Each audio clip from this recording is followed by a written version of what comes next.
Hello friends, જય શ્રી કૃષ્ણ. કેમ છો તમે બધા? મજામાં? આશા રાખું છું કે તમે બધા મજામાં હશો. જો હું જ્યાં ત્યાં મારી બ્રાઉની બાજુમાં જ હોય. હવે આજે છે ને આપણે કોઈ રસોઈની વાત નથી કરવાની કે રસોઈ મૂકવાની નથી, એવું કાંઈ જ નહીં. આજે ખાલી વાતો જ કરવાની છે તમારી સાથે. તો આપણે વાત થઈ હતી કે હું તમારી સાથે વ્લોગ શેર કરીશ, મોટો વ્લોગ બનાવીશ, શોર્ટ્સમાં નહીં. તો આજે આપણે વાતો કરીએ અને ખાસ કરીને કોમેન્ટ બાબતની. તો પેલી અમુક એવી કોમેન્ટ હોય કે જે આપણે રિપ્લાય ન કરી શકતા હોય. મોટી વાત હોય તો આપણે કેવી રીતે રિપ્લાય કરવો, એટલે અમુક વાત એવી હોય કે આપણે કોમેન્ટમાં ન કહી શકીએ. તો જે મેં કોમેન્ટમાં રિપ્લાય નથી કર્યા ને એનો હું આજે આન્સર કરું છું. કે એક મીરભાઈ કરીને હતા, એમને મને પૂછ્યું હતું કે તમારા ઘરે કામવાળા બેન નથી આવતા, તમે બધું કામ જાતે કરો છો. તો એમાં એવું છે કે જ્યારે મેં વ્લોગ ચાલુ કર્યા ને ત્યારે કોઈ કામ કરવા નહોતું આવતું, કારણ કે ત્યારે અમે જાતે કરી શકતા હતા, પહોંચી જતા હતા કામમાં. પણ હવે વ્લોગ ચાલુ કર્યા અને મારી દીકરી એ બિઝનેસ કરે છે એનો પોતાનો, એટલે અત્યારે મારી ઘરે વાસણ કરવા બેન આવે છે અને અત્યારે વાસણ કરવા આવે છે અને પાછળનો વોશિંગ એરિયા છે એ સાફ સફાઈ કરે છે અને જે મેં મશીનમાં કપડાં વોશ કર્યા હોય ને એ સૂકવે છે. બાકી અમે બધું કામ હજી જાતે જ કરીએ છીએ. અને મિહિરભાઈ, આ તમારી કોમેન્ટનો રિપ્લાય હતો કે અમે બધું કામ જાતે કરીએ છીએ, જેટલું કરાવું છું એટલું મેં તમને કીધું. તમને તમારો આન્સર મળી ગયો હશે. બીજી વાત, એક બેનની કોમેન્ટ હતી, હવે મને નામ તો યાદ નથી, મેં લખ્યું જ છે આમાં, કે બેનની કોમેન્ટ હતી કે તમે લસણવાળી ચટણી કેવી રીતે, નેવીના બેન કરીને હતું કે તમે લસણવાળી ચટણી કેવી રીતે સ્ટોર કરો છો. તો લસણવાળી ચટણી હું ફ્રીજમાં સ્ટોર કરું છું. કોઈ વાર 4 દિવસ 5 દિવસ કે વીક પણ ચાલે. જે રીતે આપણે ઉપયોગ હોય લસણવાળી ચટણીનો એ રીતે ચાલે. અને લસણવાળી ચટણી વાટ્યા પછી, લસણ વાટતી હોય ને એમાં હું થોડોક એવો આદુનો ટુકડો નાખું છું કે આપણે લસણવાળી ચટણી નાખી છે અને કોઈ વાર એમનેમ કોઈ પણ વસ્તુમાં ખાવી હોય તો આદુ નાખ્યું હોય તો ટેસ્ટે સારો રહે અને ડાયજેશન માટે આદુ તો સારું જ છે. લસણ વાટતી વખતે હું આદુનો ટુકડો નાખું છું અને લસણની ચટણી વટાઈ ગયા પછી હું એમાં તેલ નાખું છું, એટલે આ ચટણી સારી રહે છે અને કોઈ પણ જાતની સ્મેલ આવતી નથી. એ ટાઈટ ડબ્બામાં ભરીને ફ્રીજમાં જ મૂકું છું. તો બેન, તમને પણ તમારો રિપ્લાય મળી ગયો હશે. હવે એક કોમેન્ટ એવી હતી,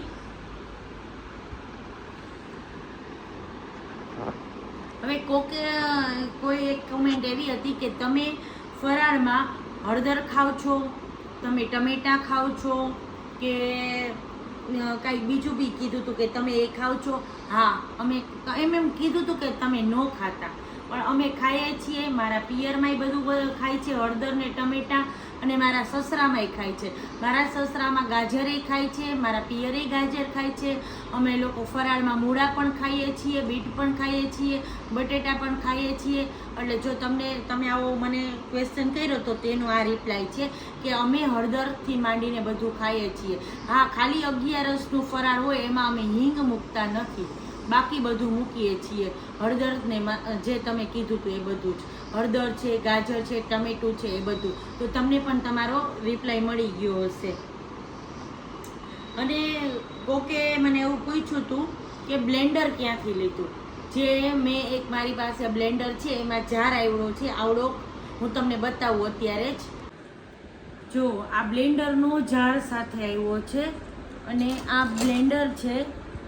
જો આ તમને વિડીયોમાં દેખાતું હોય તો અગેરો એવું લખ્યું છે.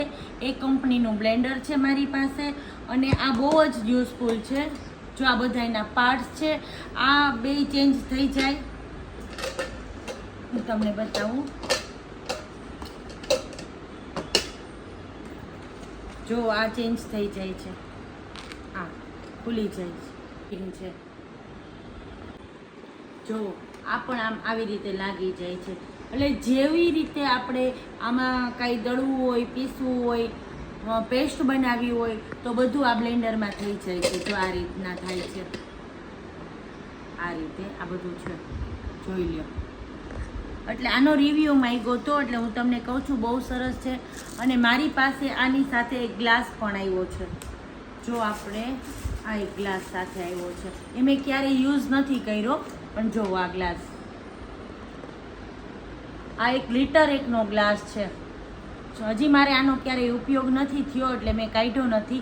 અને મોસંબીનો જ્યુસ કાઢી છે ત્યારે તો મેં કેવી રીતે કાઢ્યો તો એ મેં તમને બતાવ્યું હતું. ને આમાં મોસંબીનો જ્યુસ નીકળતો પણ નથી, પણ આમાં બીજી બધી પેસ્ટ થઈ જાય છે.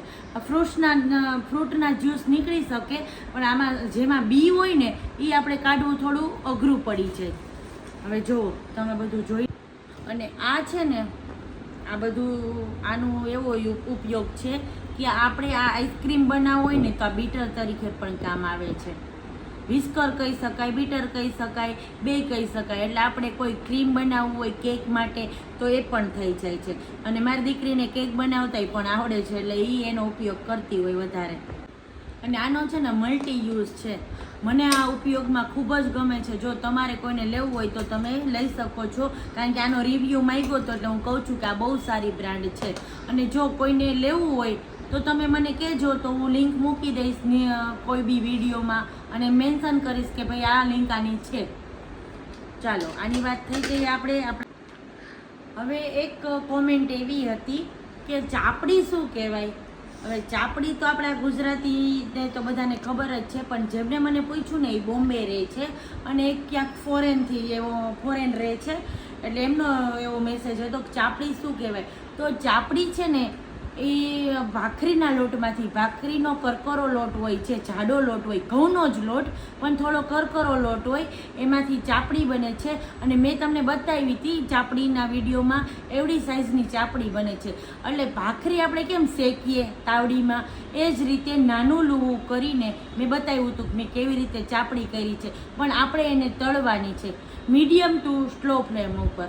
એ છે ને અમે અહીંયા ગુજરાતમાં તાવો પણ કહેવાય, જે દેશી ભાષામાં આપણે કહીએ તો કે તાવો. ચાપડી શાક તો બહુ બધા ઓછા કહે છે કે ચાપડી શાક બનાવવું છે, એમ નહીં. અમે દેશી ભાષામાં એને તાવો કહીએ છીએ. અને લારી પર મળે ને ત્યારે એમાં ચાપડી શાક અને એક સાઈડ તાવો એમ બે લખાયેલું હોય છે. પણ આ તો હું તો અવારનવાર ઘરે જ બનાવું છું, પણ રાજકોટમાં બહુ બધી ફેમસ જગ્યા પર તાવો ચાપડી કે શાક ચાપડી એવી રીતે મળે છે. તો મેં તમને એ વિડીયોમાં બતાવ્યું હતું, તો આ વાત તમારે ક્લિયર થઈ ગઈ હશે કે ચાપડી શું કહેવાય. હવે મને કોઈએ પૂછ્યું હતું કે તમે પાણીપુરીની પૂરી ઘરે બનાવી છે, તો ના, મેં પાણીપુરીની પૂરી ઘરે નહોતી બનાવી. બહારથી પેકેટમાં મળે છે અને એ રવા પૂરી હતી. મેં તો જો કે રિપ્લાય કર્યો જ, તો પછી એને ઘરે આપણે તળી લેવાની છે. એટલે શું ચોખ્ખા તેલમાં તળાઈ જાય. અને હું એવું નથી કહેતી કે બહારની ન ખવાય, ઘણીવાર અમે પણ બહારથી લઈ આવીએ છીએ, પણ હવે જ્યાં છોકરાઓને વધારે રવાપૂરી ભાવે છે એટલે એ હું ઘરે તળવા માટે લઈ આવું છું. એને પેકેટમાં કંઈક 101 આવે છે. તો આ વાત પણ તમારે ક્લિયર થઈ ગઈ હશે. ચાલો, હવે એક બીજી કોમેન્ટ હતી, કોઈ ઉત્સવી બેન છે, ઉત્સવી બેન, એને મને એવું કીધું હતું કે આંટી તમે જ્યારે તીખું બટેટાનું શાક બનાવો ત્યારે ચોક્કસ કહેજો અને તેની રેસીપી ખાસ મૂકજો. તો હા, હું જ્યારે ચોક્કસ બનાવીશ ને ત્યારે ચોક્કસ રેસીપી મૂકીશ બેટા. ચાલો, હવે એ પણ વાત થઈ ગઈ. હવે મેઇન વાત, આ બધી કોમેન્ટના મેં રિપ્લાય આપી દીધા. અને એક વિડીયોમાં મેં કીધું હતું, તમને ખ્યાલ હોય તો બધાને ખબર હશે, જે મારા રેગ્યુલર વિડીયોઝ જોતા હશે, મારા સબસ્ક્રાઈબર હશે, એને ખ્યાલ જ હશે કે મેં એક વિડીયોમાં કીધું. તો મારા હસબન્ડ વિશેની વાત, તો એ આજે ખાસ એટલે ખાસ મેઇન વાત એના માટેની કરું છું. તમે બધાએ અવારનવાર પૂછો છો, કુકિંગનો વિડીયો હોય તોય ભલે, થાળી પીરસી હોય તોય ભલે, હું ક્યાંય ગઈ હોય તોય ભલે, અને સ્પેશિયલી દ્વારકાવાળા વ્લોગમાં બધાએ મને બહુ જ પૂછ્યું હતું. એટલે તમે યુટ્યુબ ફેમિલી છો, તમારી સાથે આ વાત શેર કરું છું અને આ વાતની ક્લિયરિટી આપું છું કે મારા હસબન્ડ, ચાલો તમને કહું,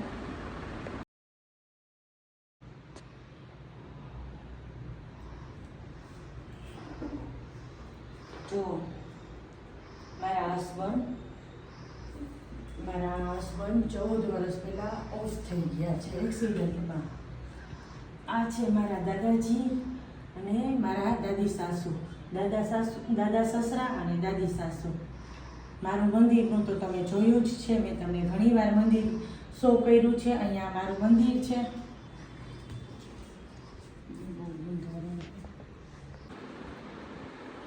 તો તમને બધાને રિપ્લાય મળી ગયા હશે કે મારા હસબન્ડ 14 વર્ષ પહેલાં એક્સિડન્ટમાં ઓફ થઈ ગયા છે. તો આજે મેં તમને તમારા પ્રશ્નના રિપ્લાય આપી દીધા છે. અને ઘણીવાર એવું બન્યું છે, આ ટુ બી ફ્રેન્ક તમારી સાથે વાત કરું છું, કે દરેક એક વ્યક્તિ 3-4 અકાઉન્ટમાંથી પૂછે મને કે આ શું રિપ્લાય કરે છે, પણ એ હકીકત જે છે એ તો કાંઈ બદલવાની નથી. અને મેં તમને પહેલાં કીધું હતું કે હું જ્યારે વિડીયો બનાવીશ મને એમ થશે કે હું કેવું છે ત્યારે હું તમને કહીશ જ. એ કાંઈ છુપાવવાની વાત તો હતી જ નહીં કે હાલો છુપાવી દીધી કે હું ડિવોર્સી છું કે મારા હસબન્ડ ક્યાં વયા ગયા છે. મારે તો એ છુપાવવાનું જ નહોતું, પણ મારામાં તો હિંમત હોવી જોઈએ ને તમને બધાને શેર કરવાની કે ભાઈ આ રીતની વાત છે. તો ત્યારે આજે મને એવું લાગ્યું કે બહુ બધા કહે છે તો લાવો તમારી સાથે આ વાત શેર કરું. બીજી વાત કે આ બધાની પાછળ હું ભગવાનનો આભાર માનું છું કે એને મને હિંમત આપી. કારણ કે મારા હસબન્ડ ઓફ થઈ ગયા પછી હું કઈ રીતે હું ઊભી છું ને મને જ ખબર છે. જરાય ઇઝી નથી, પણ ભગવાનનો આભાર માનું છું કે મારા હસબન્ડની યાદને સાથોસાથ ભગવાનનો મારે આ ઉપર હાથ રહ્યો કે મને ઊભી રાખી છે મારા છોકરાઓને મોટા કરવા માટે. હવે મારા છોકરાઓને તો તમે બધાએ જોયા જ છે, મારી દીકરી કેવડી છે, દીકરો કેવડો છે. મેં તમને એકવાર કીધું હતું, મારી દીકરીને ગ્રેજ્યુએશન કમ્પ્લીટ થઈ ગયું છે, માસ્ટર કરે છે, સાથે બિઝનેસ કરે છે. મારો દીકરો કોલેજમાં છે. તો આ બધી વાત આજે હું તમને તમારી સાથે ક્લિયર કરું છું. મારા સાસુ સસરા છે અને હું મારા ઘરે મારા સાસુ સસરા સાથે જ છું. મારા હસબન્ડ ઓફ થઈ ગયા ને પછી મારે દેરાણી છે, મારું આખું ફેમિલી છે, મારા દેરિયા જેઠિયા બધા છે, મારા નણંદ છે, નણદોયા છે, બધા જ ફેમિલીમાં છે. બધાનો સપોર્ટ છે મને કે મારા હસબન્ડ ઓફ થઈ ગયા ને પછી, પણ તોય એના વગર હું બધે જ અધૂરી જ છું. અને એવું નથી તમને લોકોને એમ થશે કે વિડીયો બનાવે તો શું આને શું છે, એવું નથી. કારણ કે અંદરનું હોય, અંદર શું છે ને એ ખાલી મને જ ખબર હોય. મારા દીકરા કે દીકરી બેય એના ડેડી વગરના છે તો એને જ ખબર હોય કે એ દુઃખ કેવું છે. અને જો પ્લીઝ હું તમને બધાને રિક્વેસ્ટ કરું છું કે આના પછી એવી કોઈ કોમેન્ટ ન કરતા કે તમારા હસબન્ડ નથી તો તમે આમ ન કર્યું, ઓલું ન કર્યું. એટલે આજે તમને બધું ક્લિયર કરી જ દઉં છું આ વિડીયોમાં.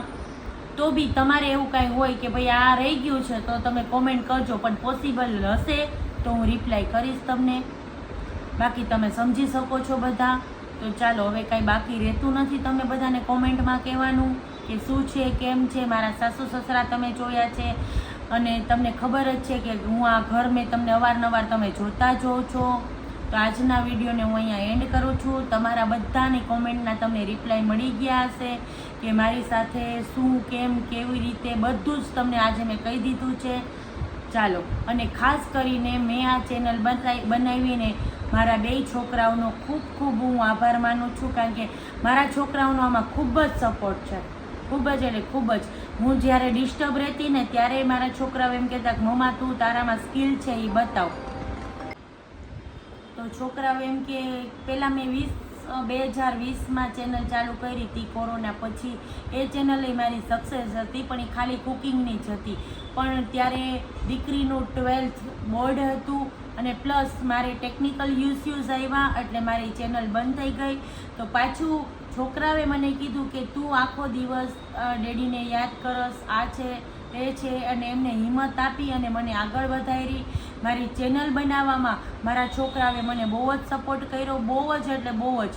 મારા 2 છોકરાઓએ મને એટલો સપોર્ટ કર્યો કે ભાઈ મમ્મા તું આગળ વધ, અમે તારી સાથે છીએ એમ. એ નાના હતા ત્યારની વાત અલગ હતી. હવે 2 છોકરાઓ મોટા થઈ ગયા છે અને 2 છોકરાઓ મારો જમણો અને ડાબો હાથ છે.